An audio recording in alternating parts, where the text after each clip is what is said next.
সেই গণ অধিকার পরিষদ মনোনীত তারুণ্যের প্রতীক তরুণদের নেতা সম্রাটকে আপনারা ভোট দিয়ে আগামীতে সংসদ সদস্য হিসেবে নির্বাচিত করে এলাকার জন্য কাজ করার সুযোগ করে দিবেন। আমাদের এই ফ্যাসিবাদ বিরোধী আন্দোলন সংগ্রামের রাজপথের সাহসী তরুণ বাংলাদেশ ছাত্র অধিকার পরিষদ আজকের গণ অভ্যুত্থানের যে প্রেক্ষাপট, এই আসলে পটভূমি রচনার ক্ষেত্রে সবচেয়ে উল্লেখযোগ্য ভূমিকা পালন করেছে যে সংগঠনটি ছাত্র অধিকার পরিষদ।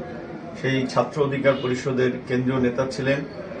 জেল, জুলুম, গ্রেপ্তার, রিমান্ড শেষেও রাজপথে কখনো হাল ছাড়েন নাই। আমাদের ছাত্রনেতা সম্রাটকে গণ অধিকার পরিষদের পক্ষ থেকে শরীয়তপুর ২ নড়িয়া সখীপুরে আমরা ট্রাক মার্কা আগামী ত্রয়োদশ সংসদ নির্বাচনে প্রার্থী হিসেবে মনোনীত করেছি।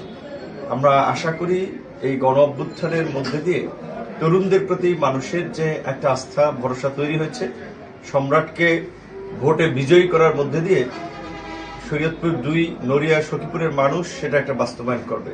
শরীয়তপুর ২ নড়িয়া সখীপুরে আমরা ট্রাক মার্কা আগামী ত্রয়োদশ সংসদ নির্বাচনে প্রার্থী হিসেবে মনোনীত করেছি। আমরা আশা করি এই গণ অভ্যুত্থানের মধ্যে দিয়ে তরুণদের প্রতি মানুষের যে একটা আস্থা ভরসা তৈরি হয়েছে, সম্রাটকে ভোটে বিজয়ী করার মধ্যে দিয়ে শরীয়তপুর ২ নড়িয়া সখীপুরের মানুষ সেটা একটা বাস্তবায়ন করবে।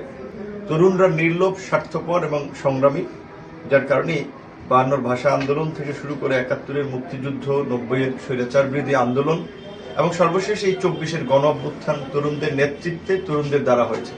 এই তরুণরা যদি আগামী নির্বাচনে জনগণের সমর্থন নিয়ে সংসদে যেতে পারে, তবেই দেশ বদলাবে।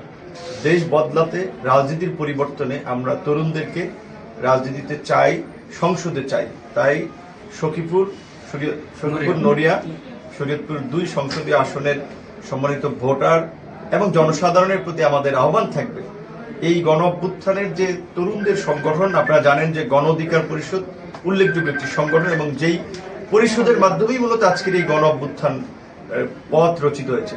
সেই গণ অধিকার পরিষদ মনোনীত তারুণ্যের প্রতীক তরুণদের নেতা সম্রাটকে আপনারা ভোট দিয়ে আগামীতে সংসদ সদস্য হিসেবে নির্বাচিত করে এলাকার জন্য কাজ করার সুযোগ করে দিবেন। এবং শুধু এলাকা নয়, এই সমস্ত তরুণ এবং নেতারা তারা পুরো দেশের সম্পদ, পুরো দেশের জন্য যেন কাজ করতে পারে, দেশের মানুষের যেন পাশে দাঁড়াতে পারে।